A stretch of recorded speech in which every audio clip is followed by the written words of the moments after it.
انتخاب کو ہے نکلی نہ ظالموں کی شکایت زبان سے، یہ کار ستر اور کسی کے سپرد کرے، ورنہ رہا کروں گا میں سید کو بے خطر، گھبرایا پڑھ کے خط کی عبارت وحشر، باز آیا ظلم سے نہ ستمگار وہ بدر گوہر، بسرے سے بے وفانی بلا بھیجا چاہ کو، بغداد میں اسیر کیا بے گناہ کو، بغداد میں اسیر کیا بے گناہ کو، غمخوار قید خانے میں تھے شاہ ذوالجلال، سجدوں کو طول لیتے تھے سلطان خوشخصا،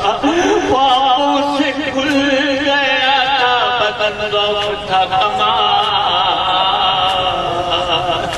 پاؤں سے کھل گیا تھا بدن ضعف تھا کمال، اٹھا تھا ناگواہ نگاہ تھا یہاں، اٹھنا تھا ناگواہ نگاہ تھا یہاں، سمجھا نگاہ جس کی پڑی جس نے پاک پڑی، کپڑا پڑا ہوا ہے کوئی فرش خاک کرے، کپڑا پڑا ہوا ہے کوئی فرش خاک کرے، آخر تڑپ تڑپ کے مسار گزر گیا، ارے مظلوم قید خانے کو ویران کر گیا، حیدر کے پاس وارث خیر بشر کیا، بغداد میں مدینے کا سلطان مر گیا، سامان تھا کیا نبی کے یگانے کے واسطے، مزدور آئے لاش اٹھانے کے واسطے، سامان تھا کیا نبی کے یگانے کے واسطے، مزدور آئے لاش اٹھانے کے واسطے، ارے مزدور آئے لاش اٹھانے کے واسطے۔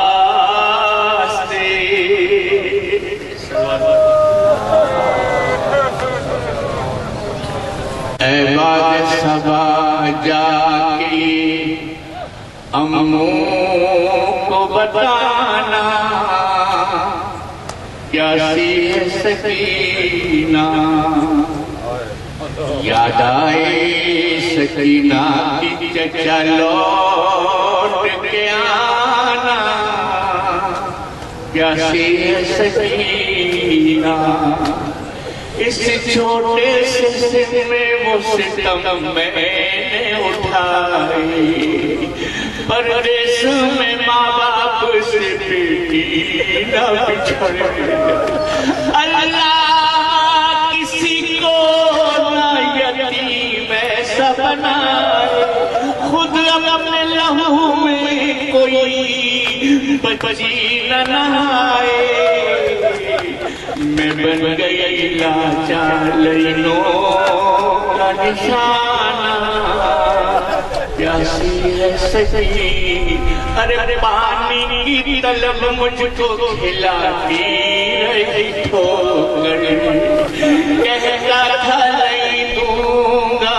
میں فوجوں کو پلا کر، جب شمر نہیں کر چکا سیرا بھی یہ لشکر، دکھلا کے مجھے پھینک دیا پانی زمین پر،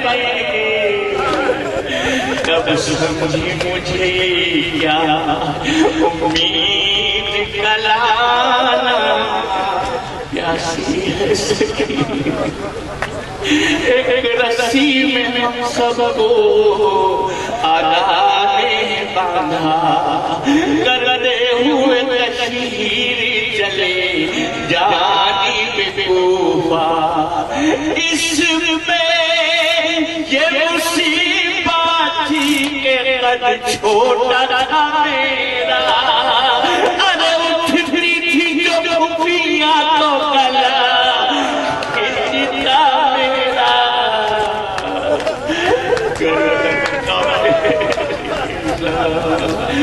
گردن کا میرے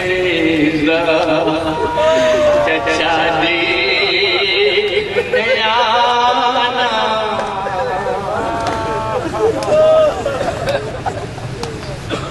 مولا جزا دے دے۔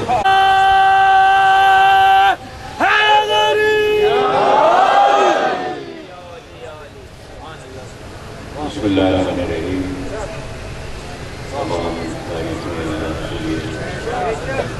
درود اور سلام محمد علی محمد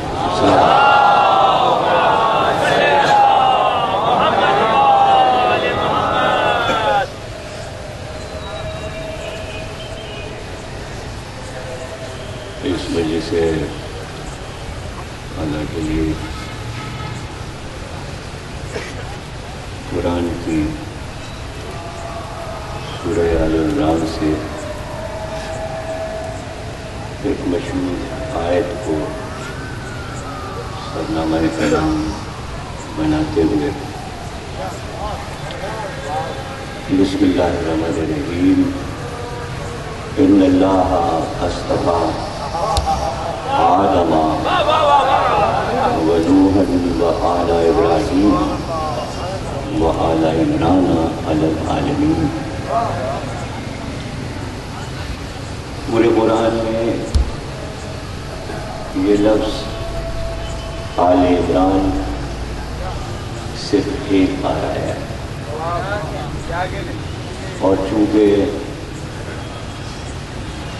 جس سورے میں یہ آیت تھی اس سورے کا نام آل عمران اللہ نے قرار دیا، اور یہ قرآن کا تیسرا سورہ ہے۔ سورہ الحمد، سورہ بقرہ اور اس کے بعد سورہ آل عمران۔ ارشاد ہو رہا ہے کہ اللہ نے مصطفیٰ کیا، اصطفیٰ یعنی برگزیدہ، چن لیا، انتخاب کرے۔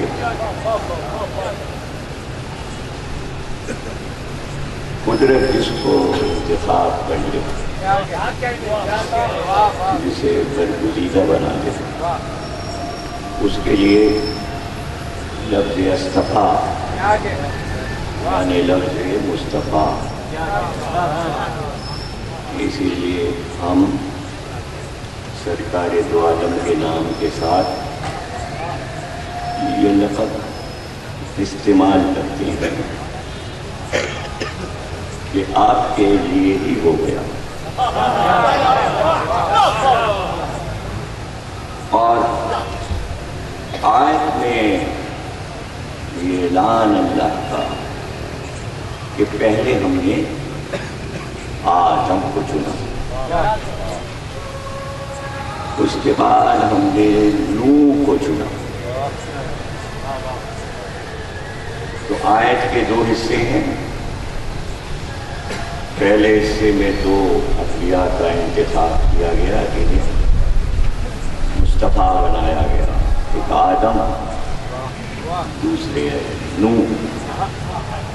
اور آیت کے دوسرے حصے میں جن ہستیوں کا نام لیا تو تنہا ان کا نام نہیں لیا بلکہ آل کا نام لیا۔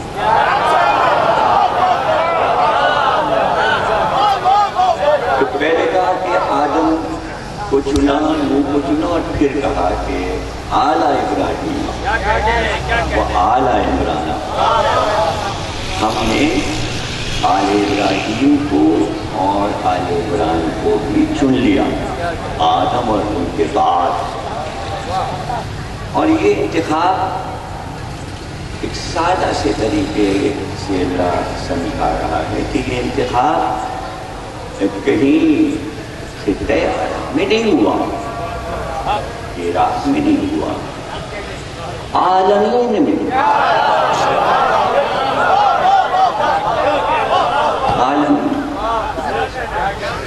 گویا قدرت نے عالمین پر نگاہ ڈالی اور پھر انتخاب کیا۔ تو یہاں زمین نہیں ہے صرف، زمین تو عالمین کا ایک حقیر سا حصہ ہے، اور عالمین کو سمجھانے کے لیے اس نے قرآن کے شروع میں ہی یہ بات کہہ دی کہ جو تم ہر وقت تلاوت کرتے ہو سورہ الحم کی، تو وہاں تمہیں ادراک ہو جانا چاہیے کہ عالمین کیا ہے۔ اور اس نے یہاں سے اعلان کیا کہ میں کسی خطے کا رب نہیں ہوں، میں محدود نہیں ہوں کسی علاقے میں، الحمدللہ رب العالمین، ہم تو اس کی ہوگی جو عالمین کا رب ہے۔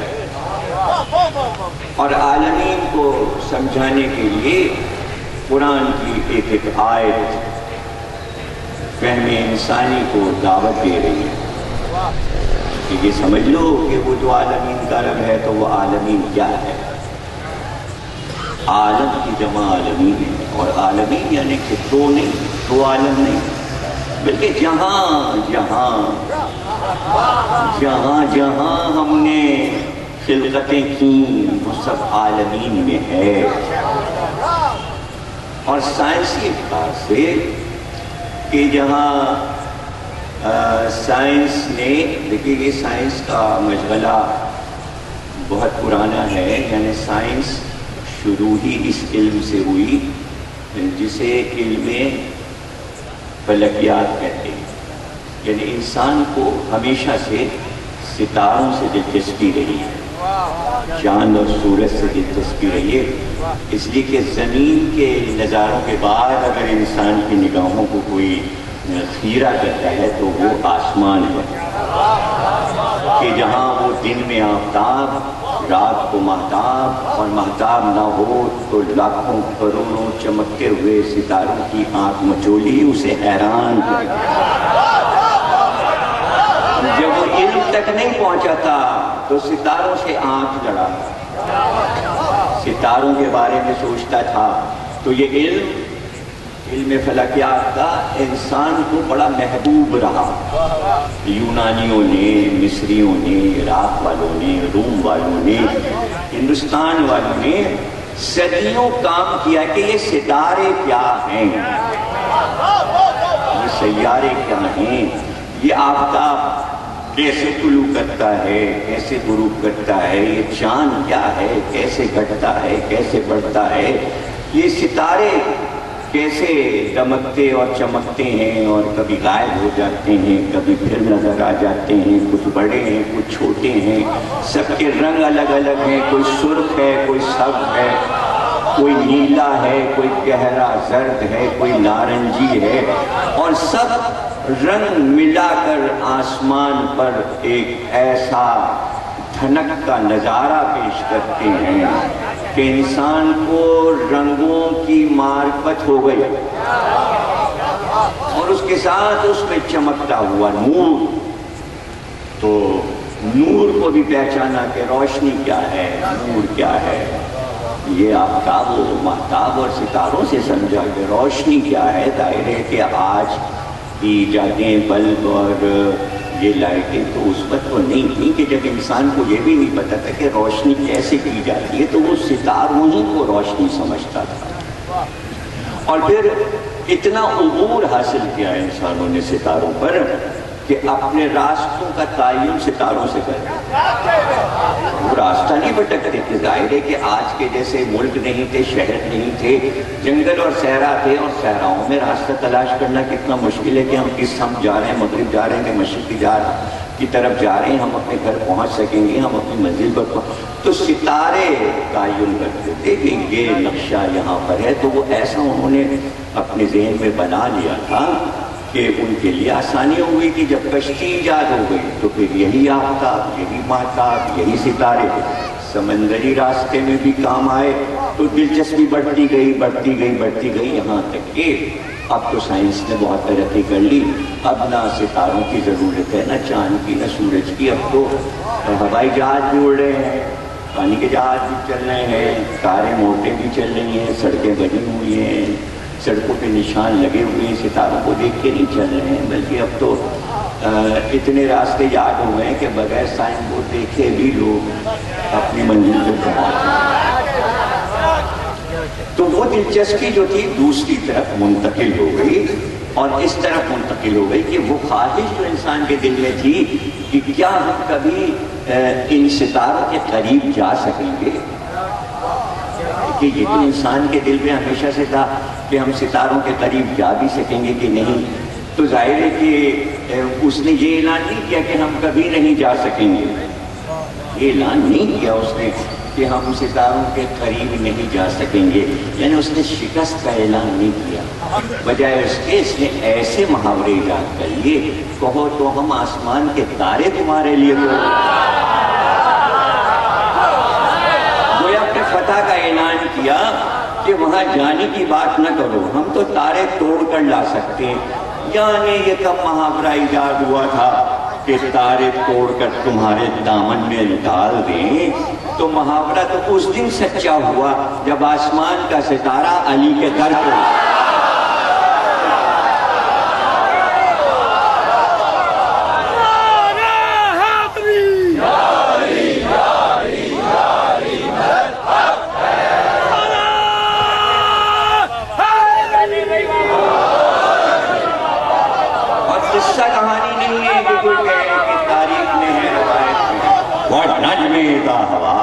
قسم ہے اس جگہ کی جب تارا آسمان سے کسی کے در پہ اترا. قسم کھائی گئی، قسم کھا کر سورہ والنجم اعلان ہوا. تو ستارے نے اتر کے بتایا کہ اب آگے سائنس ابھی ستاروں کو بہت تلاش کرے گی. علامہ اقبال بھی کہیں گے ستاروں سے آگے جہاں اور ہیں ابھی اس کے امتحان. تو ظاہر ہے کہ ستاروں سے دلچسپی شاعروں کو بھی، ادیبوں کو بھی، سائنسدانوں کو بھی تو بڑی پرانے زمانے میں بھی بڑی تجربے گاہیں بنائی گئی. ایسی دوربینیں انسانوں نے ایجاد کر لی کہ وہاں پر بیٹھ کے ستاروں کا مطالعہ کیا جائے. یہ پرانی عادت ہو گئی یونانیوں کی، رومیوں کی، ہندیوں کی، مصریوں کی. اور آج ظاہر ہے کہ بڑے بڑے مغربی ممالک میں اتنی تجربے گاہیں بنی ہوئی ہیں کہ ہر آن ایک ایک ستارے پہ نظر ہے. یہ کہاں گیا، یہ کہاں گیا، اس نے کیا کیا. اور آگے بڑھتے جا رہے ہیں، پڑھتے جا رہے ہیں جس کو پہلا، دوسرا، تیسرا، چوتھا، پانچواں، چھٹا، ساتواں آسمان کہتے ہیں. یعنی خلاؤں میں نگاہیں دور تک جا رہی ہیں، دوربینیں طاقتور ہو رہی ہیں، اور ہمیشہ اعلان ہوتا ہے اب ایک اور نیا ستارہ ہم نے تلاش کر لیا، ایک اور تلاش کر لیا، ایک اور تلاش کر لیا. اور وہ اتنے کروڑوں میل دنیا سے دور ہے، اور اس کی روشنی ابھی زمین پہ پہنچنے میں بڑی دیر لگے گی، اور چلی ہے روشنی، اور کروڑوں برس سے چلی ہوئی ہے، اور یوں پہنچی، اور یہ ہوا. تو ستاروں کی سوانح حیات بھی بیان ہوتی رہتی ہے. تو آخر میں تجربہ کر کے سینکڑوں کتابیں لکھ کر سائنسدانوں نے بتایا کہ بابا یہ جو تم کہکشاں دیکھتے ہو، تمہارے ملک میں ایک کہکشاں نظر آتی ہے، ایسی تو 45 لاکھ کہکشائیں ہیں. اور ہر کہکشاں میں 2-2 کروڑ ستارے ایسے ہیں جو تمہارے سورج سے بڑے ہیں. تمہارے سورج سے بھی بڑے ہیں، تصور نہیں کر سکتے. یہ زمین تو بہت چھوٹی سی ہے. جیسے اور اب پھر نیا اعلان ابھی ہوا ہے کسی مہینے 2 مہینے کے اندر کہ ہمیں پتہ ہی نہیں چلا دنیا اور بڑھ گئی، بڑی ہو گئی ہے، پھیل گئی ہے، اور پھیل گئی. یعنی مسلسل لاکھوں برس سے پھیل رہی ہے. نئے ستارے بنتے جا رہے ہیں، کہکشائیں بنتی جا رہی ہیں، آفتاب کے برابر ستارے نظر آتے چلے جا رہے ہیں. تو اس کونے سے اس کونے تک ایک ایک ستارے پہ ریسرچ جب کی گئی تو وسعت کائنات معلوم ہوئی. تو پھر سائنس کی روشنی میں بھی سمجھ میں آ گیا الحمدللہ رب العالمین. عالمین ہے، عالمین میں کتنے عالمین ہیں، سب کا مشرق ہے، مغرب ہے، شمال ہے، جنوب ہے. اور پھر ایک ایک ستارے کی سوانح حیات، وہاں پانی ہے یا نہیں، وہاں آکسیجن ہے نہیں، وہاں کی زمین کیسی ہے. وہاں کیا پایا جاتا ہے، وہاں سبزہ ہے یا نہیں ہے، وہاں کی مٹی کا کیا رنگ ہے۔ چلے جا رہے ہیں تلاش کرتے ہوئے، مٹی بھی لا رہے ہیں، چاند تک پہنچے اور اوپر گئے اور اوپر گئے۔ تو جیسے جیسے یہ سفر ہوتا جائے گا قرآن کی آیت کی تفسیر ہوتی جائے گی، اور رب کی ہم کرو جو عالمین کا مالک ہے۔ بھائی اتنی تو میں نے تمہید میں آپ کو زحمت دی ہے کہ عالمین کیا ہے اور عالمین کا رب ہے۔ اس عالمین میں نظر ڈال کر اس نے کہا ہم نے چنا ہم نے نظر ڈالی عالمین پر، پھر آدم کا انتخاب کیا، پھر ہم نے لوگوں کو برگزیدہ کیا، اور پھر ہم نے آل ابراہیم کو چن لیا، اور پھر آل عمران کو چن لیا۔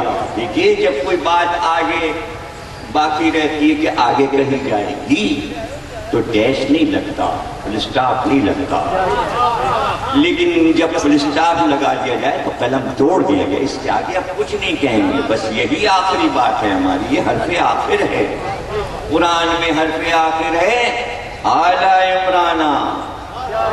بس ہم نے آل عمران کو چن لیا، اب قیامت تک کسی کا انتخاب نہ کسی کا چناؤ۔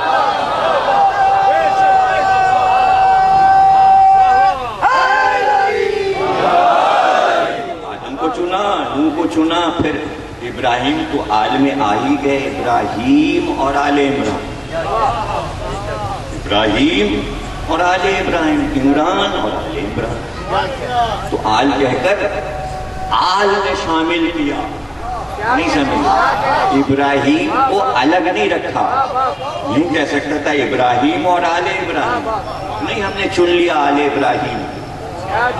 تو پتہ چلا کبھی کبھی اولاد بزرگ کا تعارف کرا کر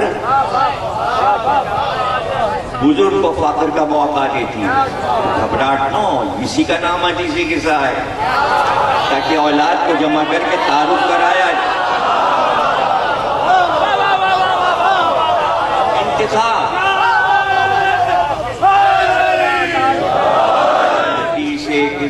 سورہ آل عمران کی اس آیت کی تفسیر ہے، تاکہ تشدید دیکھ لو کہ یہ آیت مجسم کیسے ہوتی ہے، تمہیں پتہ تو چل جائے کہ آل ابراہیم کون ہے، آل عمران کون ہے۔ خوب تفسیریں لکھی لوگوں نے، ظاہر ہے کہ پابندی نہیں ہے، جس کا دل چاہے جو عالم ہو وہ تفسیر لکھ سکتا ہے، ہر مکتبہ فکر کے آدمی نے تفسیر لکھی، جس کی جیسے سمجھ میں آئی ویسے اس نے شرح کر دی کہ بھئی یہاں پر آدم کو چنا اللہ نے، پھر ان کو چنا، پھر حضرت ابراہیم کی اولاد کو چنا، اور پھر عمران کی اولاد کو چنا۔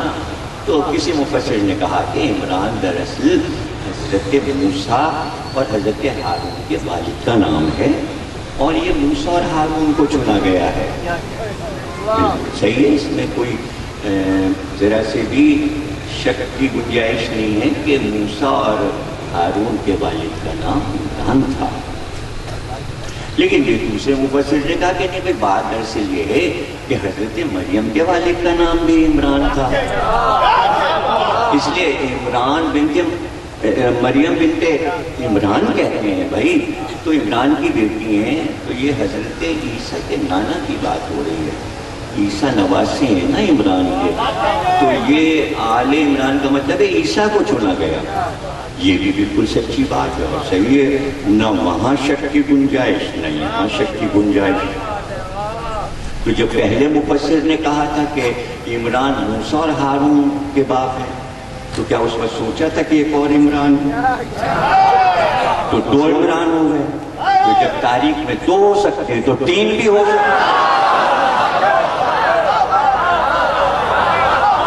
لیکن سوچا تو جا سکتا ہے نا، ہر تحقیق کے راستے پر غور و فکر کیا جا سکتا ہے، اس میں سوچنے میں کوئی پابندی نہیں ہے، فکر کرنے میں کوئی پابندی نہیں، اس لیے کہ یہ بھی تو دیکھنا ہوگا نا کہ تحقیق کی منزلوں پر کچھ باتیں ایسی ہوتی ہیں کہ جہاں پر ایک ہی بیان دے کر خود ہی اپنے بیان کو موقف رد بھی کر دیتا ہے، نہیں وہ میرا خیال غلط تھا، ہاں دیکھیں اس پہلو پہ میری نظر نہیں ہے، تو پہلو بہت سے ہوتے ہیں، رخ بہت سے ہوتے ہیں، اس لیے کہ آیت میں یہ بھی تو دیکھنا پڑے گا آدم کو کیوں چنا گیا، تو بات سمجھ میں آ جائے گی، نوح کو کیوں چنا گیا، آل ابراہیم کو کیوں چنا گیا، آل عمران کو کیوں چنا گیا، تو پھر جا کے بات سمجھ میں آئے گی، پتہ چلا آدم کو اس لیے چنا گیا کہ پہلا بشر ہے، وہ پہلا نبی ہے، اس سے پہلے نہ کوئی نبی ہے، نہ کوئی انسان ہے، نہ کوئی بشر ہے، تو ظاہر ہے ان پہ تو انتخاب کی نظر پڑنا ہی چاہیے تھی، انہیں اولیت حاصل ہے اس لیے اللہ نے ان کا انتخاب کیا۔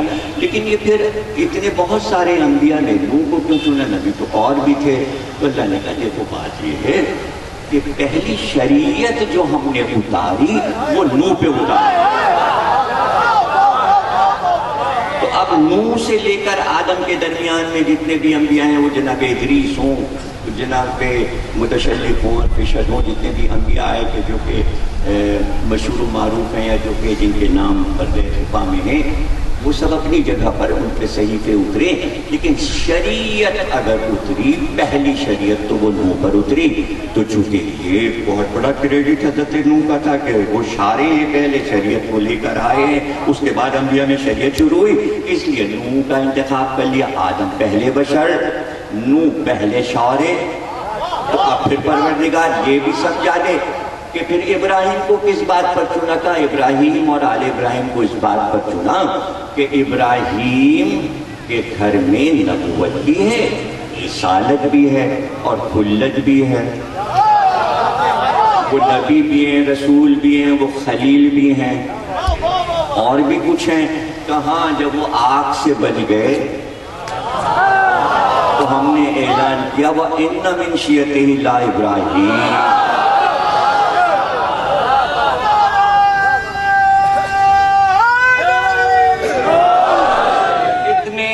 اتنے منصب ان کے گھر میں جمع ہو گئے، پھر وہ ہمارے خلیل ہیں، پھر انہوں نے اللہ کا گھر بنایا، انہوں نے بہت سے کام توحید کے لیے کیے، انہوں نے حج قائم کیا، ہم نے ان کو چن لیا۔ پروردگار یہ تو بڑے بڑے کارنامے ہیں، اس بات پر کو انتخاب کر رہا ہے، استفا کر رہا ہے، مصطفیٰ بنا رہا ہے، مختار بنا رہا ہے، برگزیدہ بنا رہا ہے، ارتضیٰ بنا رہا ہے، مرتضیٰ بنا رہا ہے، سارے لفظوں کے ایک ہی معنی ہے۔ اب یہ بتائیے آل عمران کو کیوں چنا؟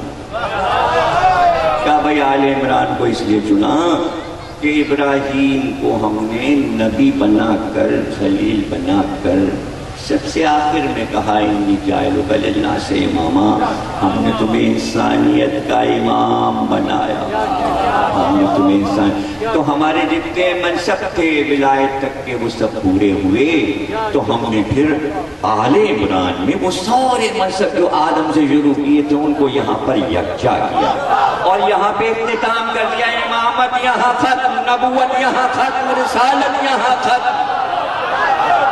اس لیے ہم نے کہا اب ہم نے آل عمران کو چن لیا اور اس کے بعد اب کسی کو نہیں چنیں گے۔ تو آیت یہ بتا رہی ہے کہ یہ چناؤ قیامت تک کا ہوا ہے، چونکہ قیامت تک کا چناؤ ہوا ہے، اس لیے روئے زمین پر کہیں نہ کہیں اس چناؤ کا ثبوت ہونا چاہیے کہ آل عمران میں کوئی موجود رہے۔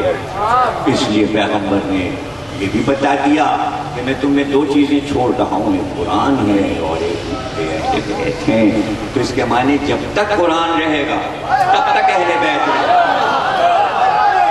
نہیں سمجھ رہے آپ؟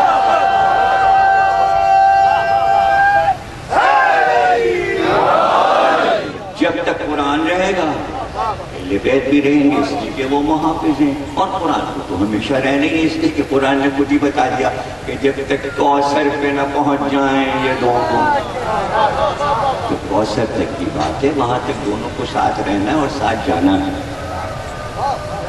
ابھی دوسری بات ہے کہ کوئی یہ پوچھے کہ بھئی کوثر پہ یہ جا کے کیا کریں گے، تو بھئی اولاد کو دیکھ کے تو بزرگ خوشی ہوتا ہے، اور یہ قرآن کا وہاں کیا کام ہوگا، کوثر پہ کیوں آئے گا؟ تو مفسرین نے یہ بتایا کہ اس لیے آئے گا کہ خوشی کا مقام ہوگا جب رسول کوثر کے کنارے اپنے پورے گھرانے کو دیکھے گا، تو ایسے موقع پر مبارکباد دی جاتی ہے۔ قرآن سے بڑھ کے کون ہے جو نبی کو مبارکباد دے کہ تیرا گھرانہ تیرے سامنے ہے، مبارک ہو، انا اعطینا کل کوثر فصلی لربک وانحر ان شانک هو الابتر۔ یہی ہے قرآن کی مبارکباد۔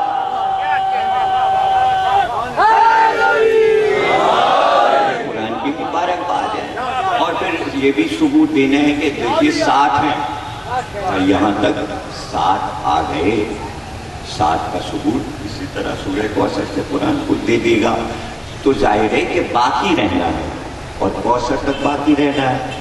تو بھائی اب کیا کریں؟ دیکھیے مفسروں نے لکھی تو بہت اچھی بات کہ موسیٰ اور ہارون کے باپ کا نام عمران ہے اور مریم کے والد گرامی کا نام بھی عمران ہے، تو ان کو چنا۔ لیکن قرآن کی آیت کہہ رہی ہے کہ عالمین جب تک ہیں تب تک موجود رہنا ہے۔ تو جناب انجیل دیکھی، توریت دیکھی، زبور دیکھی، اس سے متعلق کتابیں دیکھی، ڈھونڈتے رہے کہ موسیٰ اور ہارون کے بعد کیا ہوا، موسیٰ اور ہارون کے کیا بات ہوا۔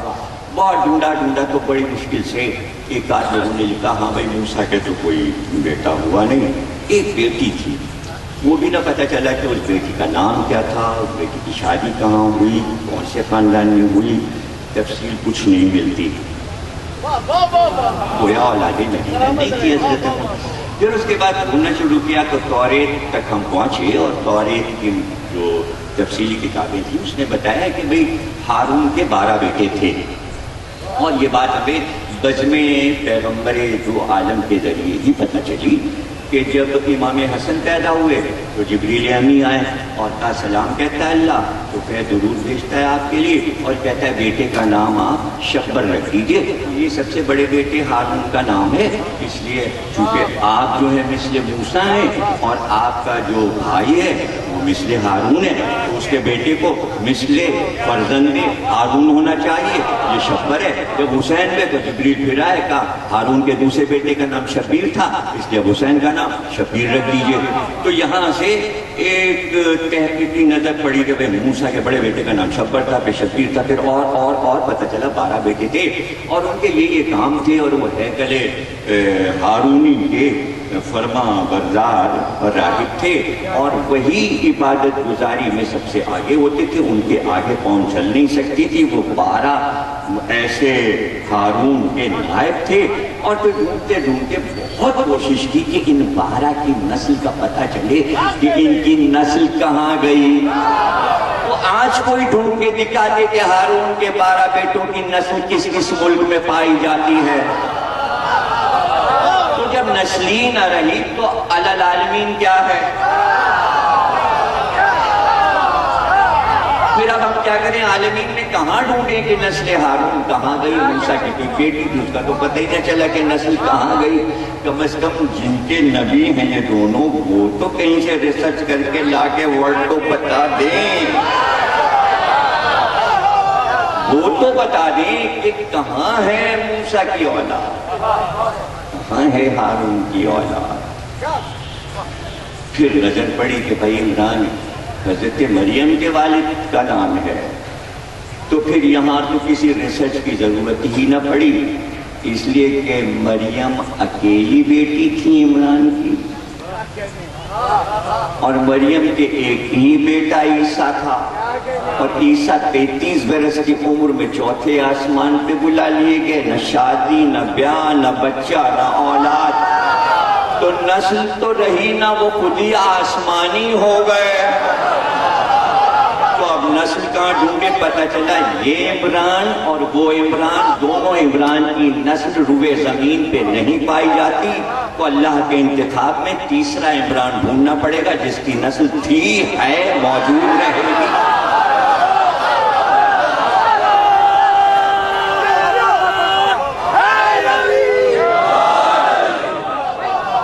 اور پھر ظاہرے کے دور نہیں جانا پڑا، تاریخ نے بتایا کہ ابو طالب نام نہیں ہے بھائی، یہ تو کنیت ہے، تو نام تو بتاؤ۔ انہوں نے کہا نام عمران ہے۔ اب آئے سمجھ میں آ گئی، ان اللہ اصطفیٰ آدم و نوحا وآل ابراہیم وآل عمران علی العالمین۔ ابراہیم کی نسل میں ہم نے محمد کو چن لیا اور فاطمہ کو چن لیا، عمران کی نسل میں ہم نے علی سے مہدی تک سب۔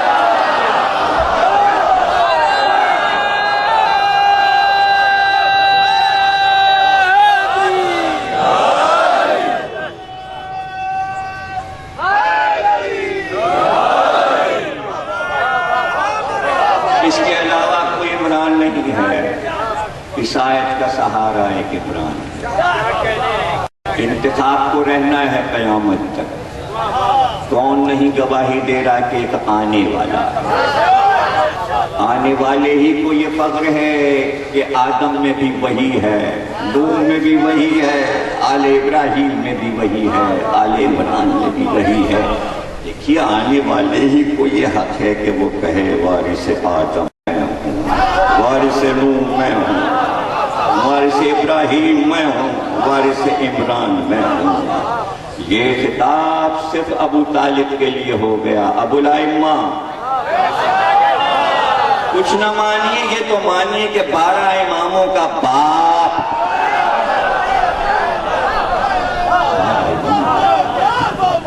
اور یہ وہ سلسلہ ہے کہ جہاں دنیا کے بڑے بڑے دانشور مغرب کے یہ لکھنے پہ مجبور ہو گئے. یہ سارے جملے قیمتی ہوتے ہیں اور انہیں یاد رکھا کریں، یہ کام آتے ہیں جملے. جب زبان پہ دہرائیں تو فضیلت ظاہر ہوتی ہے، ثواب ہوتا ہے. کہا مغربی مورخین نے کہ بھائی میرے، کسی انسان میں اگر بے انتہا اوصاف ہوتے ہیں وہ بہت مشہور ہوتا ہے، اس کی بڑی شہرت ہوتی ہے، وہ ہمہ صفت موصوف ہوتا ہے، اس میں بڑی خوبیاں ہوتی ہیں، لیکن ضروری نہیں کہ وہ صفت اس کے بیٹے میں آ جائے. بھائی سائنس کے روشنی میں یہ سب ریسرچ ہوئی ہے. ضروری نہیں کہ قائد اعظم کا بیٹا قائد اعظم ہو جائے، ضروری نہیں کہ علامہ اقبال کا بیٹا علامہ اقبال ہو جائے، ضروری نہیں کہ غالب کا بیٹا غالب ہو جائے. جب بچہ ہی نہیں تو غالب کیسے بنتا ہے؟ نہیں سمجھے. پھر اس نے کہا کہ اگر فرض کیجئے کہ بیٹا باپ کی صفات لے کر آ جائے تو ضروری نہیں کہ پوتا ویسا ہو.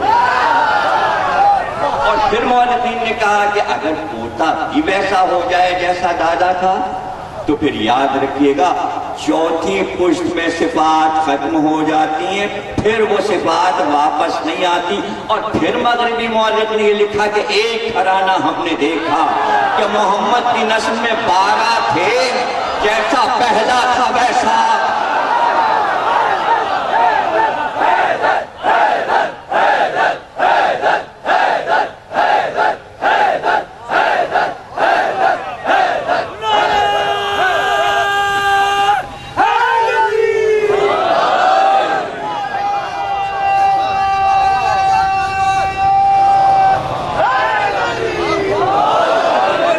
تفصیل میں جانے کی ضرورت نہیں ہے، ظاہر ہے کہ میں اپنے موضوع سے قریب ہو گیا. جب محمد سب تو ساتویں کا ذکر ہے نا، اور ہر معصوم فضیلتوں کے انبار لیے ہوئے. ایک کہیے فضیلت، صرف عدد. 2 کہیے فضیلت، 3 کہیے فضیلت. جیسے جیسے آپ گنتی میں کہیں گے 4تھا فضیلت ہے، 5واں فضیلت ہے، اور جب آپ نے کہا 7 فضیلت ہے، اور صرف میں 7 پہ بولوں تو گھنٹہ گزر جائے. کہا امام ہفتوں تو قرآن تو شروع ہی ہو رہا ہے سورہ علم سے، 7 آیتیں ہیں.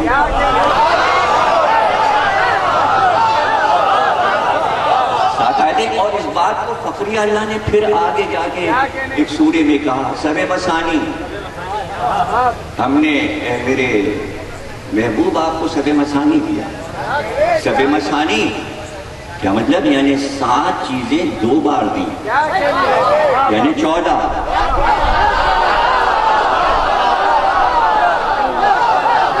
اب ظاہر ہے کہ یہاں اس آیت کی تفسیر کرنی تھی. سب مثانی قرآن کی آیت ہے تو مفسر نے کہا بھئی 7 چیزیں 2 بار دی، گنا ہوگا سب نے کہ کسی اور سورے میں 7 آیتیں نکل آئیں، لیکن یہ تو سورہ علم کے لیے ہو گیا کہ 7 آیتیں اسی میں ہیں. اگر قرآن کے کسی اور سورے میں 7 آیتیں ہوتی تو بھلا چھپی رہتی بات. تو پھر یہ 7 چیزیں میں نے تمہیں 2 بار دی. تو مفسر نے کہا دراصل سورہ علم 2 بار اترا، ایک بار شروع میں اترا، ایک بار آخر میں اترا. جب قرآن ختم ہوا تو 7 اور 7 14 ہو گیا. چلیے یہ بھی ہمیں منظور.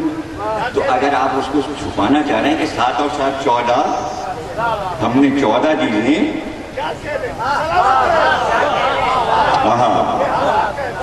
دیکھیے یہ 7 کا مسئلہ یہ ہے کہ 14 میں نام 7 ہی ہیں،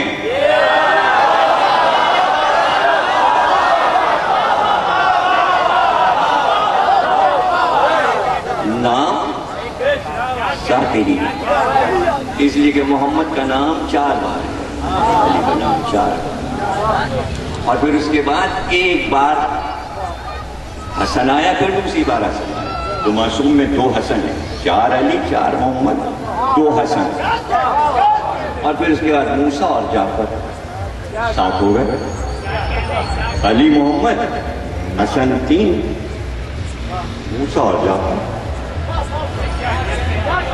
تو یہ جو ریپیٹ ہوا سرکار اور جناب فاطمہ کو ملا کہ یہ 7 نام ہیں، اور صرف القاب کے ساتھ نام وہی رکھے، محمد، علی، اور پھر حسن، اور پھر حسین، اور اس کے بعد پھر علی بن الحسین زین العابدین علی، پھر محمد باقر، پھر 2 نئے نام آئے جعفر اور موسیٰ، اور پھر اس کے بعد پھر 8ویں پھر علی رضا، پھر محمد آ گئے، محمد تقی، پھر علی آ گئے، علی نقی، پھر آئے حسن عسکری، اور پھر محمد آ گئے۔ اب ناموں میں راز ہے کہ یہ نام اس ترتیب سے کیوں رکھے گئے، کب کب محمد کی ضرورت زمانے کو پڑ رہی ہے، کب علی کی ضرورت، اور کب زمانے کو جعفر چاہیے، اس لیے کہ جعفر ایک دریا ہے جنت میں کوثر سے بھی بڑا، تیز بہتا ہے، دھارے اس کے بہت دور جاتے ہیں، جعفر ایک نہر کا نام ہے، یہ نام اس لیے رکھا کہ اب علم کی نہریں بہیں گی، اور ابھی تک کسی نبی کا نام 14 میں نہیں آیا، کسی نبی کا اب نام آیا، موسیٰ کاظم، حضرت موسیٰ کا نام یہاں رکھا گیا، تو گھبرا کے کسی نے معصوم سے ہی پوچھا یہ موسیٰ نام کیوں رکھا گیا؟ تو یہ سوچ لو کہ موسیٰ کیوں آئے، موسیٰ کی ضرورت تو پڑی تھا، موسیٰ کی ضرورت اس لیے پڑی کہ فرعون کے درباریوں نے جادو کو پورے زمانے میں پھیلا دیا تھا، ان کے جادو کو باطل کرنے کے لیے موسیٰ کی ضرورت تھی، موسیٰ نے آ کے اپنے عصا سے جادوگروں کے سارے سحر کو باطل کر دیا، جس پر قرآن گواہ ہے، جس پر انجیل گواہ ہے، چونکہ جادو اتنا ترقی کر چکا تھا بغداد اور سامرے میں کہ اب جادو پر دین چلایا جا رہا تھا، تو موسیٰ کی ضرورت تھی، اب ہیبت موسیٰ چاہیے، اب ہیبت موسیٰ چاہیے۔ فرعون کس سے ڈرتا تھا اگر ہیبت موسیٰ نہ ہوتی، اس لیے موسیٰ کو ہیبت دی گئی کہ فرعون کا قدیم جو غرور ہے اس کو ڈھا دیا جائے، لیکن اللہ نے کہا جا تو رہے ہو، وہ ڈر تو جائے گا تمہاری ہیبت سے، لیکن موسیٰ ذرا اچھے لہجے میں بات کریں، زیادہ غصے میں نہ آ جانا، یعنی اللہ کو کہنا پڑا موسیٰ سے کہ زیادہ جلال میں نہ آ جانا۔ جب یہ موسیٰ پیدا ہوا تو پہلے ہی کہہ دیا کاظم ہے، یعنی غصے کو ضبط کرتا ہے،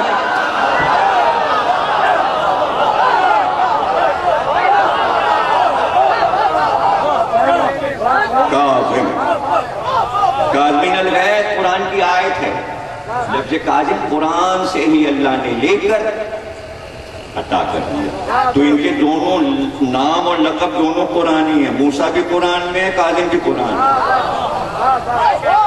ظاہر ہے کہ وقت نہیں کہ میں آپ کو سمجھاؤں کہ ان 12 کو کائنات میں اولو العزم علم بھی ہے، ایسا علم کسی کو نہیں ملا، ایسی عقل کسی کو نہیں ملی، اور کائنات میں افضل ترین علم ان کے پاس،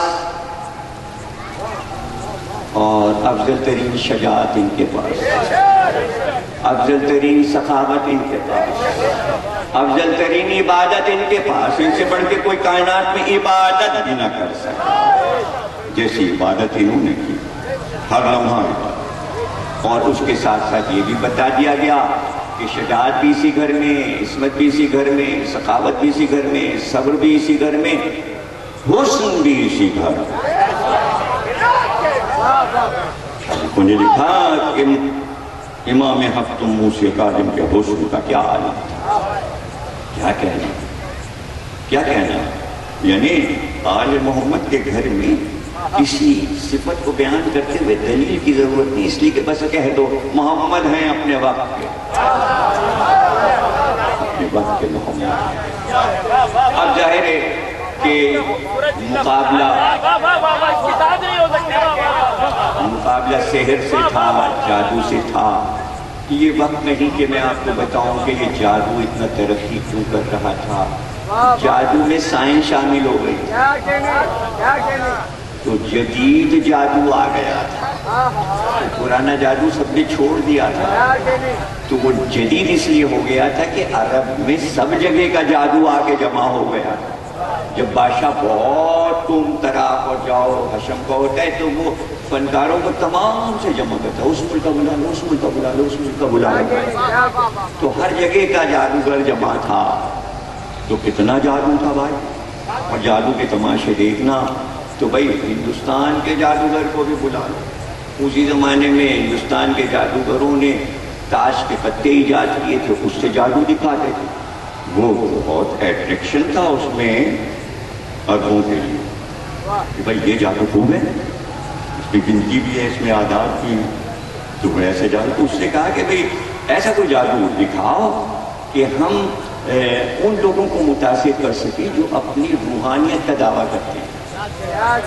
کہاں ہم ایسا بھی کر سکتے ہیں، کسی کو بھی تم کھانے کی دعوت پہ بلا لو اور باریک روٹیاں پکا لو، باریک روٹی سے پتہ چلا چپاتیاں ایجاد ہو چکی تھیں، اب یہاں تو موٹی موٹی روٹیوں کو بھی چپاتی کہہ دیتے ہیں، اور ملتان والے چپاتی کو پچاتی کہتے ہیں۔ وہاں جا کے تو میں بالکل ہی بے ہوش ہونے لگتا ہوں کہ بابا چپاتی کا نام پچاتی ہو، پچاتی کے معنی تو کچھ اور ہی ہے۔ لیکن ہم نے جو چپاتیاں دیکھی ہیں اس کے لیے ایک محاورہ تھا ہمارے لکھنؤ میں، کہتے تھے کہ بھائی فلاں شخص ایسی چپاتی پکاتا ہے کہ اگر کوے کے کان میں باندھ دو تو لے کے اڑ جائے گا۔ یہ چپاتی کی تعریف، کوا آرام سے اڑا، حالانکہ کوے کے کان کہاں ہوتے ہیں، اب محاورہ ہے، جسے کہتے جھوٹ کے پاؤں نہیں ہوتے، اگر پاؤں ہوتے ہی نہیں، جھوٹ کے پاؤں کہاں سے آتے؟ محاورے میں تشبیہات استعارے ہوتے، اس میں آپ یہ یہ کیسے کہہ دیا ٹیڑھی کھیر ٹیڑھی کیسے ہو جائے، تو ہمیشہ سیدھی رہے گی، پلیٹ الٹے گی تو وہ الٹ جائے گی، ٹیڑھی ہو جائے گی، کھیر تو نہیں ٹیڑھی ہوگی، ٹیڑھی کھیر۔ اب اس کے پیچھے تو کہانیاں ہیں، جو اندھا تھا اس نے کہا کہ چلو دعوت میں، ان کا دعوت میں کیا کھلایا جائے گا، انہوں نے کہا کھیر، اس نے کہا کھیر کیسی ہوتی ہے، بہت اس نے سمجھانے کی کوشش کی بیٹے نے کہ بھائی بابا ایسی ہوتی ہے کھیر، اس نے کہا نہیں ہم نے دیکھی نہیں، تو اس نے کہا اچھا اپنا ہاتھ لاؤ، وہ ہاتھ لایا تو بیٹے نے اپنے ہاتھ کو یوں کر دیا، چونچ بتا دی، اس نے ہاتھ سے ایسے ایسے کر کے کہا اچھا ایسی ہوتی ہے ٹیڑھی ہوتی ہے، یہاں سے محاورہ ہو گیا ٹیڑھی کھیر۔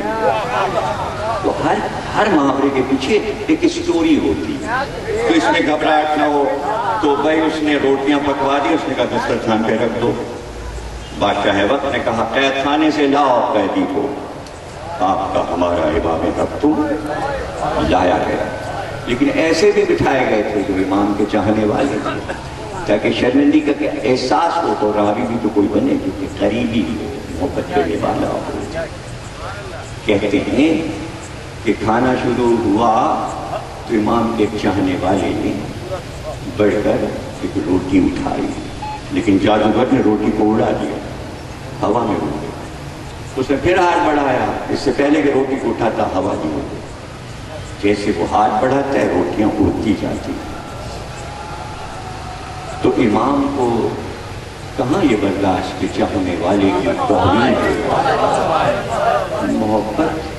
محبت ایک طرفہ نہیں ہے، آپ اسے نہیں سمجھ سکتے کہ آپ دعویٰ کرتے ہیں کہ ہمیں اہل بیت سے بہت محبت ہے، نہیں، اس سے کہیں زیادہ ہم کو آپ سے محبت ہے، سے محبت. اس لیے کہ زمانے میں بہت مشکل منزلیں ہیں کہ جہاں زمانہ پرآشوب ہو، اپنے زندگی کی پریشانیاں ساتھ ہوں، افکاری زمانہ ہوں، لیکن جب تاریخیں آ جائیں کسی امام کی شہادت کی تو اپنے غموں کو بھلا کر چلو بس اب تھوڑا سا رو لے، چلو تھوڑا سا ماتم لے.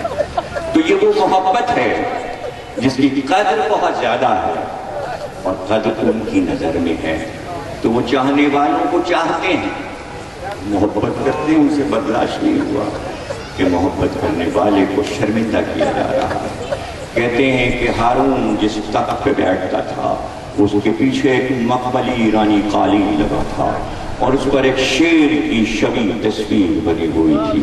جیسے ہی امام نے دیکھا کہ اس کی آنکھ میں آنسو آ گئے چاہنے والے کی، ایک بار امام نے مڑ کر شیر کی تصویر کو دیکھا اور کہا مخلوق خدا یہ تیرا شکار. کہتے ہیں کہ تصویر مجسم ہوئی، قالین خالی ہو گیا، شیر کود گیا دربار میں اور سیدھے جادوگر کے پاس گیا اور اس کو پنجوں سے پکڑ کر تہونے میں لے کر پھر واپس گیا. اب جو مڑ کے دیکھا تو تصویر تھی، پتہ ہی نہ چلا جادوگر کہاں گیا. دیکھیے جب سے محاورہ بنا عربی میں، فارسی میں، عربی سے آیا شیر قالین. بڑے فارسی کے شعراء حافظ سعدی، صائب ان شعراء نے اس واقعے کو اپنی نظموں میں صدیوں سے نظم کیا کہ ایسا ہوا تھا. تصویر کا شیر مجسم ہو گیا تھا، کہیں چھپ کے نہیں ہوا تھا، بھرے دربار میں ہوا. اب اس میں حیرانی نہ ہو، اس لیے کہ میں کہہ چکا کہ یہ موسیٰ ہے، یہ اپنے وقت کا موسیٰ ہے. گھبراہٹ نہ، اور امام دلیل وہیں سے دیں گے. کہتے ہیں کہ بادشاہ وقت بے ہوش ہو گیا شیر کے دہاڑنے پر، شیر کے گونجنے پر، شیر کے ہونکنے پر. شیر میں تو دہشت ہوتی ہے، بابا بے ہوش کیوں نہیں ہو جائے گا؟ ہاں اگر آبادی میں آ جائے تو سبھی ڈر جاتے ہیں، درندے سے سب ڈرتے ہیں. جب ہوش میں آیا کہا آپ میرے جادوگر کو واپس کرا دیں. ڈر کے مارے اب تو تصویر کی طرف پچھانے ہوگی، بعد میں تو قالین ہٹوا دیا ہوگا. ہوتا تو کسی میوزیم میں رکھا ہوتا نا، کہیں غائب ہو گیا ہوگا، قالین چھپا دیا گیا ہوگا، لپیٹ کے رکھ دیا گیا ہوگا. کیسے کہیے اس سے کہیے کہ میں نے اس کو بہت دور سے ملک سے باہر سے بلایا تھا، بہت قیمتی ہے، اس سے کہیے اسے واپس کر دے. بے اختیار قرآن کی آیت پڑھی اور پھر فرمایا دیکھ اگر موسیٰ کے عصا نے جادوگر ان کے سانپوں کو کھا کر واپس کیا ہوتا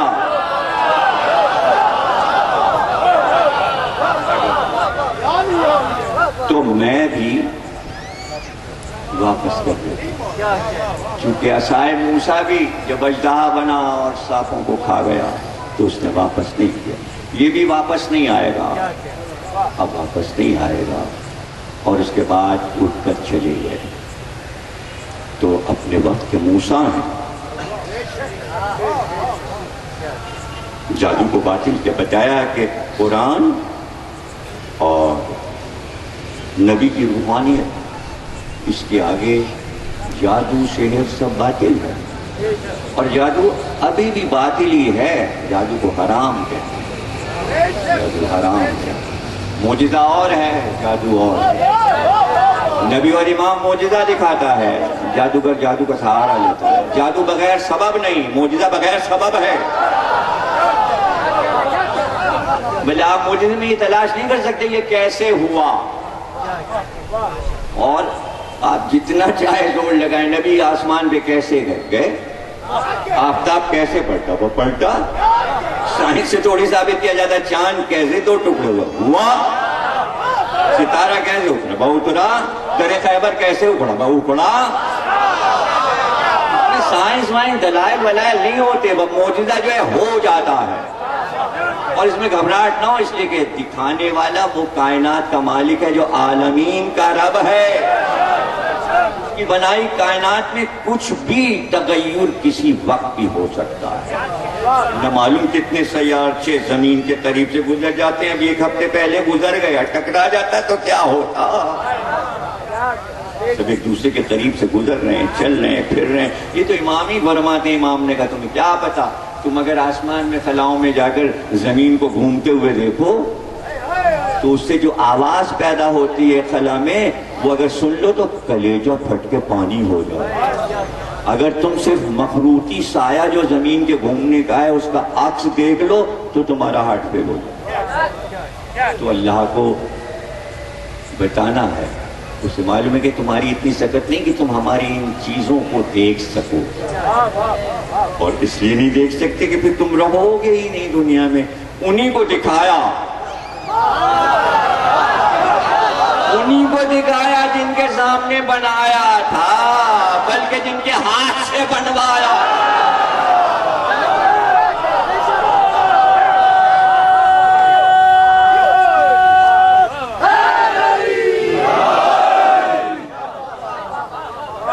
وجہ پوچھی امام حق تم سے کہ کیا بات تھی کہ نماز عطا کی گئی. نے فرمایا نبی کے عمل سے نماز بن گئی. معراج میں گئے تو جو جو عمل کرتے گئے آواز آتی گئی اور قریب آؤ. روبو دود الہی سے جس طرح پیشانی پر محبت کے عرق کے پسینے آ رہے تھے, اور روب الہی سے جیسے جیسے رکوع و سجدے میں جا رہے تھے عمل اسے پسند آ رہا تھا, واپس آئے تو اسی کو نماز قرار دیا گیا. اس لیے نماز کو کہتے ہیں معراج مومن. معراج مومن اور سجدے کو معراج نماز کہتے ہیں. تو جس کے گھر سے یہ القاب آئے ہوں, نام آئے ہوں, تو اس کا کیا کہنا. خود ہی چاہنے والے نے بتایا کہ بدربان اپنا تھا, چھپائے تھا اپنے آپ کو. ہم نے کہا ایک بار زیارت تو کرا دو قید خانے میں. تو کسی چھت پہ چڑھ کر پیچھے سے کلے کے پیچھے سے ایک جگہ لے گیا, اور پھر قید خانے کے ایک چھوٹے سے سوراخ سے کہا یہاں سے دیکھ لو. تو کئی سجدوں میں دیکھا, عبادتوں میں دیکھا. جو بھی قید خانے میں گیا قیدی کو سجدے کرتے دیکھا, عبادتوں میں دیکھا. یہ بھی دیکھا دیکھنے والوں نے کہ ایک پورا قید خانہ نہیں بلکہ ایک جنت کا پورا باغ نظر آ رہا ہے. اس میں فوارے ہیں, اس میں پرندے ہیں, اور اس میں حوریں ہیں. اور حوریں کہہ رہی ہیں بھائی یہاں کسی کی خدمت کی ضرورت نہیں ہے, ہم تو خود ہی اللہ کی طرف سے مامور ہیں. مگر یہ قیدی تو آنکھ اٹھا کے اس جنت کے مناظر کی طرف ہی نہیں دیکھتا. ہم تو اسے آوازیں دیتے ہیں, یہ ادھر دیکھتا ہی نہیں. جس کے لیے اللہ کی نعمات موجود ہوں لیکن اس کو اللہ کی عبادت سے کام ہے, اللہ کی محبت سے کام ہے. چونکہ قدرت کو معلوم ہے کہ اس قدر غصہ بڑھ جائے گا, اس قدر غصہ بڑھ جائے گا بعد کربلا, یہ اولاد قتل ہوتی رہے گی. اس لیے انتظام کرنے والا وہ ہے. اس لیے اس نے پہلے ہی انتظام کیا کہ امام حق تم سے اتنی اولاد ہو جائے کہ قتل ہونے پر بھی نسل رہ جائے. پریشان ہو جاتے ہیں کہ علی کو اتنی اولاد کیوں دی گئی. اللہ نے اتنی اولاد اس لیے دی, معلوم تھا کہ سب سے زیادہ علی کی اولاد کو شہید کیا جائے گا, قتل کیا جائے گا, تو نسل رہ تو جائے, کہیں نہ کہیں رہ تو جائے. اسی لیے امام حسن کو زیادہ نسل دی گئی, کہیں تو رہ جائے. سلسلے کو چلنا ہے, اللہ کے ذکر کو آگے بڑھنا تھا, زمین کے چپے چپے پہ دین الہی کو پھیلنا تھا. اس لیے اس منزل پر ساتویں امام کو اتنی ہی اولاد دی جتنی علی کو عطا کی تھی. علی کو بھی 18 بیٹے دیے, موسیٰ کاظم کو بھی 18 بیٹے دیے. علی کو بھی 18 بیٹیاں دی, موسیٰ کاظم کو بھی 18 بیٹیاں دی. اور اس کے بعد قید میں چلے گئے. چھوٹے چھوٹے بچے گھر سے بے گھر ہو گئے, گھر کو جلایا گیا, آگ لگائی, قیدی بنایا گیا. روضہ رسول پر تڑپتے رہے پوری رات. اس طرح مدینے سے نکالا گیا, گھر کے سامان کو باہر رکھ کے آگ لگا دی. ہاں, گھر سے کیسے بچے نکلے. موسیٰ کاظم کی اولاد کہاں کہاں.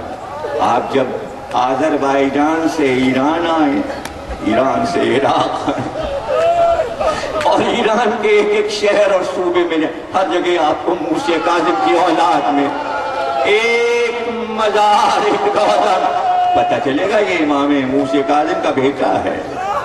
مدائن میں جائیں وہاں بھی، آذربائیجان میں جائیں وہاں بھی ایک بیٹا تھا، جانے کہاں کہاں صحراؤں کی خاک اولاد نے چھانی۔ ہلے جائیے تو موسیٰ کاظم کا بیٹے قاسم کا روضہ ہے، اس جگہ کا نام ہی قاسم پڑ گیا ہے، شہر کو ہی قاسم کہتے ہیں اس لیے کہ وہ وہاں دفن ہیں۔ ایک ایک بیٹے کی اپنی ایک داستان ہے، اپنے ایک مصائب ہیں۔ بیٹیاں علی کی بیٹیاں جیسی، لیکن کتنے بڑے مصائب ہیں کہ ایک بھی بیٹی کا بیاہ نہ ہو سکا، اس لیے روئے زمین پر کوئی ہم کفو نہ تھا۔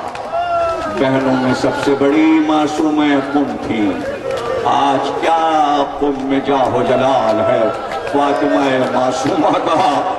یہ تو علماء نے لکھا، آیت اللہ خمینی نے معصومہ قم کا قصیدہ لکھا ہے، عظیم الشان قصیدہ ان کے دیوان میں موجود ہے کہ بیوی کا مرتبہ کیا ہے۔ میں کیا بیان کروں، یہ موسیٰ کاظم کی اولاد اور بیٹوں میں سب سے بڑے امام علی رضا، وہ بادشاہ عجم اور عرب ہیں۔ جو تقریر ختم ہوئی اور ظاہر ہے کہ مجلس کے بعد شبیہ تابوت، جلوس اور ماتم ہے اور امام کی شہادت کا روز ہے۔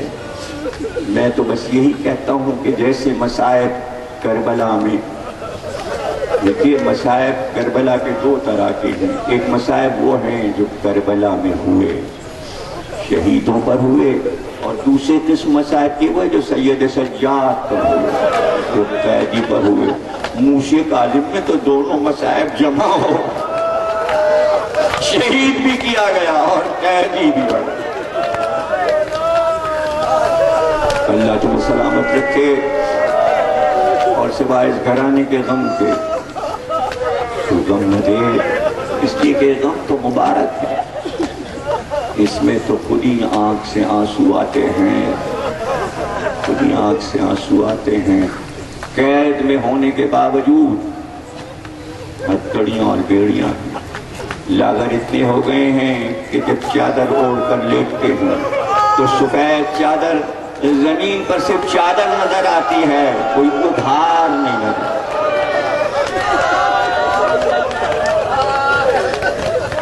قیدی کو عبادت سے کام ہے، قیدی بغداد کو عبادت سے کام ہے، لیکن یہ بھی چاہتا ہے دشمن کہ ان کے چراغ زندگی کو گل کر دیا جائے۔ کہتے ہیں کہ طبیب سے زہر بنوا کر دے دیا گیا، اور طبیب سے فرمائش تھی ایسا زہر دیا جائے کہ جسم کے کسی حصے سے پتہ نہ چلے کہ زہر دیا گیا۔ زہر میں یہ خاصیت ہے کہ آنکھ سے ظاہر ہوتا ہے، جسم سے ظاہر ہو جاتا ہے، بدن سے ظاہر ہوتا ہے، چہرے سے ظاہر ہوتا ہے۔ طبیب نے اپنے حساب سے ایسا زہر بنایا تھا کہ اس کا اثر جسم پہ ظاہر نہیں ہوگا، کھجوروں میں وہی زہر دے دیا گیا۔ اس کو یقین ہے کہ زہر ظاہر نہیں ہوگا، اس لیے عمرائے سلطنت کو لے کر قید میں گیا اور پکار کر کہا دیکھ لو قیدی کا دم نکل رہا ہے، یہ اپنی موت سے مر رہا ہے، یہ لاغر ہو کر مر رہا ہے، اپنی موت سے مر رہا ہے۔ جیسے ہی یہ آواز آئی کہ اپنی موت سے مر رہا ہے، بار قیدی نے جن ہاتھوں میں ہتھکڑیاں بنی تھی ان کی ہتھیلیوں کو پھیلا دیا۔ جیسے یہ ہتھیلی پھیلائی گئی، کسی نے چیخ کر کہا ارے اسے تو زہر دیا گیا، اس کی ہتھیلیاں تو سخت ہو گئی ہیں۔ گویا طبیب کو نہیں معلوم تھا کہ زہر کا اثر ہتھیلی میں ظاہر ہو جائے۔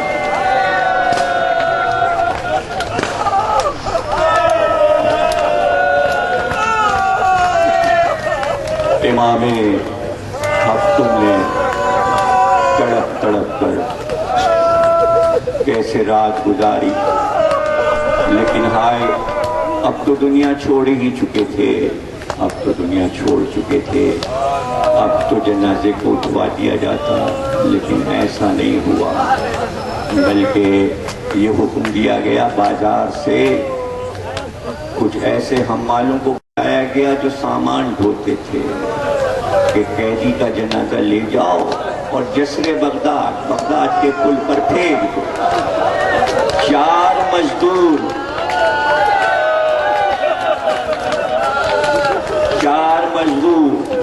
جنازے کو اٹھا کر چلے، اور حکم یہ ہے کہ کوئی شارع پہ نہ نکلے، کوئی جنازے کے ساتھ نہ جائے۔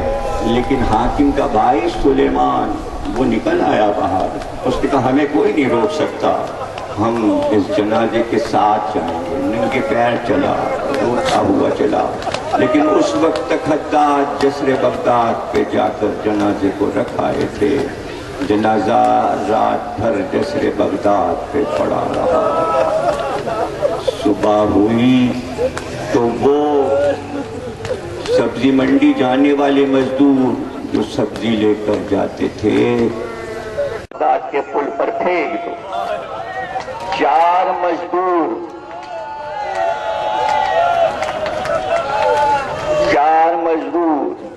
جنازے کو اٹھا کر، لیکن اس وقت تک حداد جسر بغداد پہ جا کر جنازے کو رکھ آئے تھے۔ جنازہ رات بھر جسر بغداد پہ پڑا رہا۔ صبح ہوئی تو وہ چلتے ہوئے بیل رک گئے، چلتے ہوئے اونٹ رک گئے۔ سب بڑے حیران ہوئے کہ روز تو ادھر سے ہم گزرتے ہیں، لیکن یہ کیا بات ہے کہ ہمارے جانور آگے نہیں بڑھتے؟ جانوروں کو بہت مارا لیکن وہ آگے نہیں بڑھے۔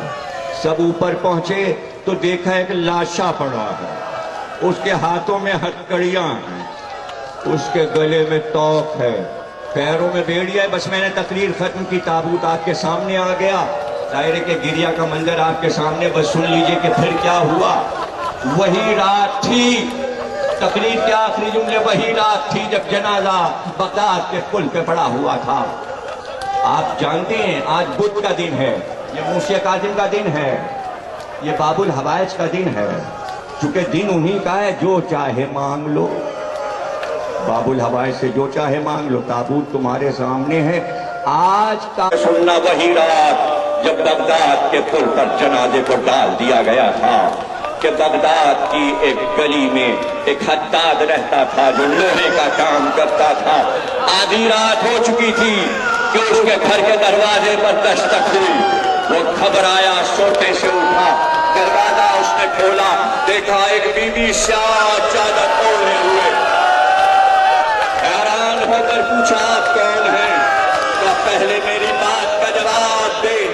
وہ کہتا ہے پوچھئے کیا پوچھنا چاہتی ہیں آپ؟ بی بی نے کہا یہ بتا کہ تیرے یہاں 12 برس سے کوئی اولاد شادی کے بعد نہیں ہوئی تھی، پچھلے سال تو میرے بیٹے حسین کے روضے پہ گیا تھا اور تو نے منت مانی تھی کہ اگر مجھے ایک بیٹا ملے گا تو میں فاطمہ کے کسی بیٹے کی خدمت کروں گا۔ اللہ نے مجھے بیٹا عطا کیا۔ اس نے کہا ہاں مجھے بیٹا عطا کیا، لیکن میری خدمت کیا ہے؟ کہ میرے ساتھ آ جا تاکہ تیری منت پوری ہو جائے۔ حداد کہتا ہے بی بی آگے آگے، میں پیچھے پیچھے۔ ایک بار بغداد کے پل پر وہ بی بی پہنچی جو سیاہ چادر اوڑھے تھی۔ ایک بار اس نے آواز دی حداد کہ میرا بیٹا موسی کاظم ہے، آگے بڑھ کر اس کی ہتھکڑیاں کاٹ دے، اس کے گلے کا تاج کاٹ دے، اس کی بیڑیاں کاٹ دے، یہ مرنے کے بعد بھی قیدی ہے۔ ارے میں کہوں گا سید سجاد جب تک کٹا تو خودی نے دیکھا کہ گوشت گل چکا تھا۔ آئے حسین مرتبہ حسین۔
میرے لال میں سہارا ہوں، تیری لاش میں آئی ہوں، میں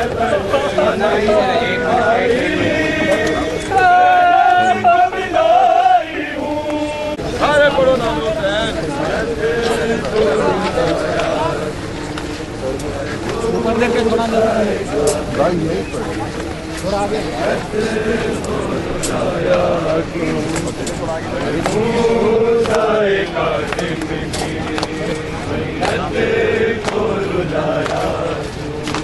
میرے لال میں سہارا ہوں، تیری لاش پہ آئی ہوں، میں تنہا نہیں۔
ہاتھ کی رنگ انگوٹھی گر گئی ہے، وہ گیٹ پہ اس کا ہاتھ کھڑا ہوئے جرار قاضی ان کی نصیب فرمائے، جن کو ہر کوئی انگوٹھی ہو تھوڑی نشانی بتا کر وہ انگوٹھی مین گیٹ پر کھڑے ہوئے جرار قاضی صاحب ان سے وصول کر لیں۔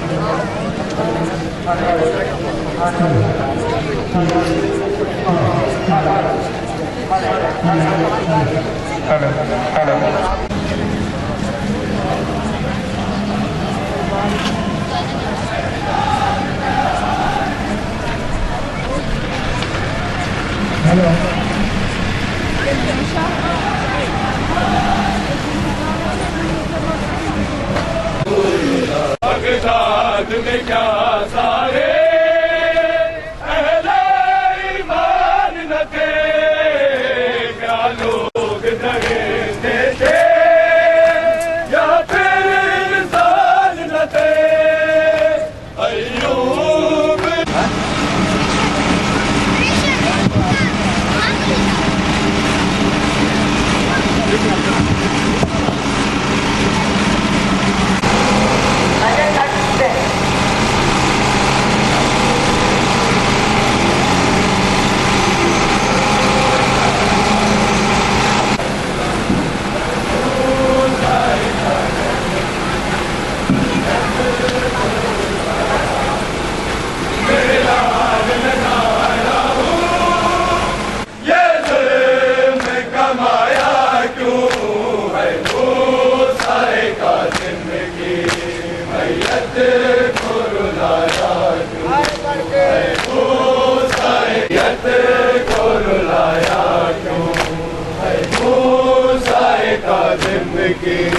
میت کو رلایا کیوں، امت نے محمد کی امت عاصم کی میت کو رلایا کیوں، اے موسیٰ کاظم کی میت کو رلایا بدرت رویا، امت نے قید کی دیا اے پپیاں میری داد، ایو بدرت رویا، امت نے قید کی دیا اے پپیاں میری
میرا گھر لٹا چنی ہے ردا برادر میرا پتیلے ہے کسے دے صدا سر کربلا اسیر رسن اسیر جفا دل غم زدار کیا مرثیہ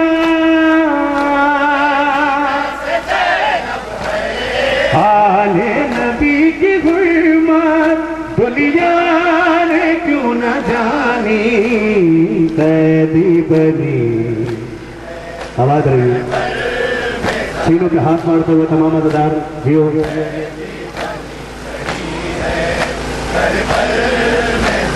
ثانی قیدی بنی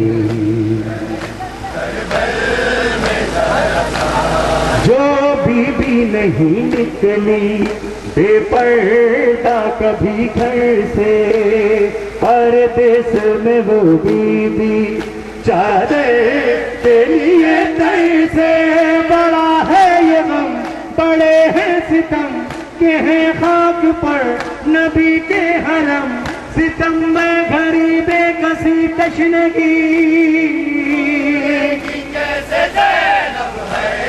ایک سمت شادیانے ایک سمت نوحانی قیدی بنی جو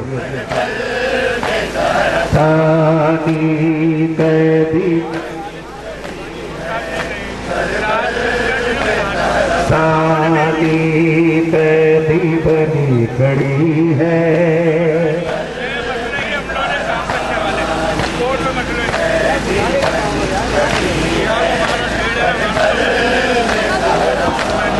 بھولے گی کیسے زینب ہے بات نبی جو کی ہے امت نے مہربانی قیدی بنی کربل میں زہرا ثانی ہے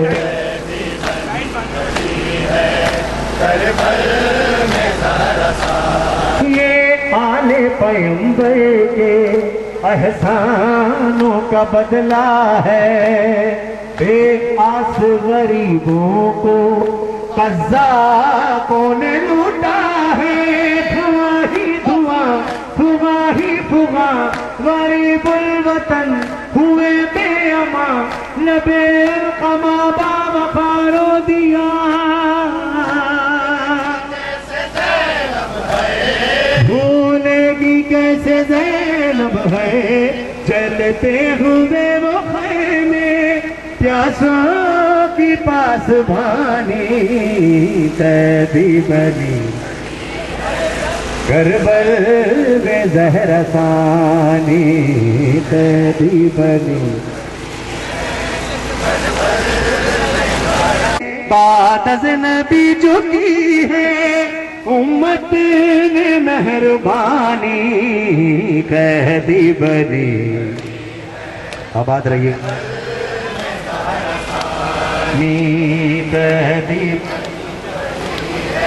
مل کر ثانی قیدی بنی کھڑی ہے.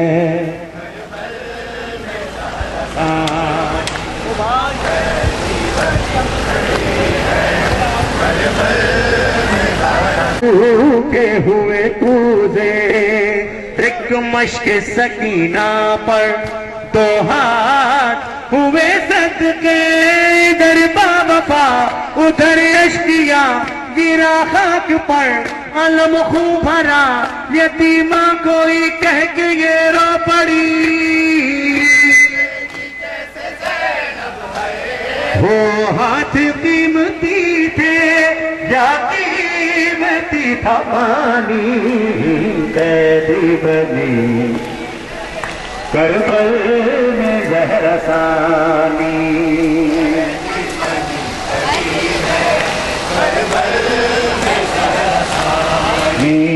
قیدی بنی کھڑی ہے.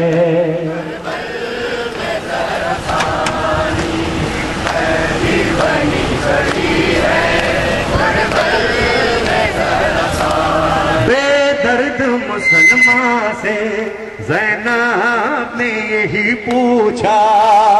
سینہ علی اکبر کا برچھی کے لیے تھا کیا. نہ دولہا بنا نہ صحرا بندھا وہ کڑیل جباں ہے پیاسا گیا. ہزاروں پڑی کربلا کہہ اٹھی. برچھی کی بانی اکبر کی نوجوانی. قیدی بنی کھڑی ہے کربل میں زہر ثانی. قیدی بنی کھڑی ہے کربل میں زہر ثانی. قیدی بنی کھڑی ہے. بھولے گی نہیں بانو چہرہ علی اصغر کا. شبیر کے ہاتھوں پر ہے لاشا علی اصغر کا. گلوں کی ردا کوئی فاتحہ میرے لال کو بھلا کیا ملا. ہزاروں پڑی کربلا کہہ اٹھی. وہ تیر حرملا کا اصغر کی بے زبانی. قیدی کربل میں زہر ثانی. قیدی بنی کھڑی ہے کربل میں زہر ثانی. قیدی بنی کھڑی ہے کربل میں زہر ثانی. قیدی بنی کھڑی ہے کربل میں زہر ثانی. بھولے کی کیسے زینب ہے عادت نبی جو کی ہے امت نے مہربانی. قیدی بنی میں زہر ثانی. قیدی بنی کھڑی ہے. ٹکڑوں میں بٹا لاشا ایک رات کے دولہا کا. سمٹا ہوا گٹھڑی میں قاسم کا جنازہ تھا. وہ گل پیرہن دل پنجر نہ مدفن بنا نہ غسل و کفن تھی مہر بکائے کہ شب کی دلہن. بھولے گی کیسے زینب ہے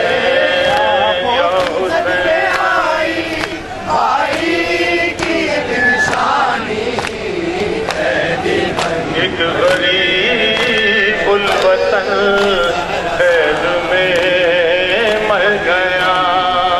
ایک غریب الوطن قید میں مر گیا. کربل میں زہر ثانی. ایک غریب الوطن. جب 11 محرم کے